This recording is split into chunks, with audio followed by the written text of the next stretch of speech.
panamdag ni ini nga tulunghaan. Ang danag sa kaugmaon sa mga tinunan. Gisilsil mo ang kahibaw sa limpatakan sa kadaghanan, kinsa uhaw sa dugusdong katamis unta pagasaluhan. Padayon lupad padung ngadto sa kapunaw-punawan, ayaw ibali ang tamay yamid ug tamihid sa imong kaangit. Ikaw ang hero sa kadaghanan ug ang imong biblisiw mibadli sa tanang suok ning tulunghan. Ang gitudlo ninyong pagtulunan maukit sa among alimpatakan, na magsilbing giya sa umaabot nga kalampusan. Mga magtutudlo ang papel nga inyong gihutdan, dako kaayo ug bili alang ni mga tinunan nga inyong gitudluan. Niining tanan, buot namong itunol ang tinuuray nga pagpasalamat kaninyo among mga hero. Dungan ang panghinaot na magpadayon kamo sa kadasig ninyo. Para po sa itong mga magtutudlo sa JSMIT, kaya doon po ko ibalak nga balakon alam ninyo, unprepared magul ko kaya kaniya po ko kitawagan nga pabalakon, nikamot ko makakompose o mubo para sa itong mga magtutudlo.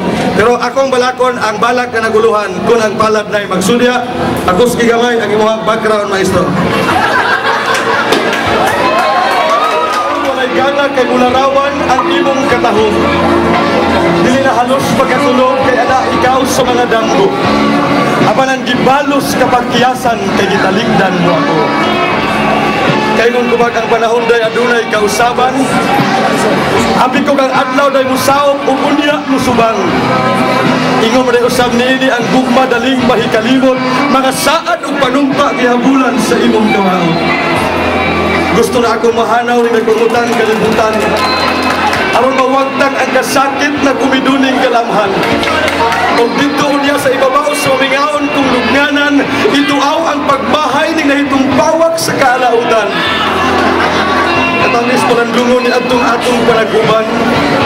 Puno sa himaya, kalipay o kudyaka ang atong gisawan. Apanawagtang ang tanan kay nabalhin man ang imong gugma. Ngano ba nga ako pa'y nabiktima sa imong pagtungina? Giairan ko bisan pa ang anino sa imong larawan. Kaya ang basudi sa pagbudhi nagnulnul ng dughan. Mga binhi sa pagbati na laos sa mga kasakit, hinungdan nagbalanusan kining abing nagpingit. Ay hapon, salamat.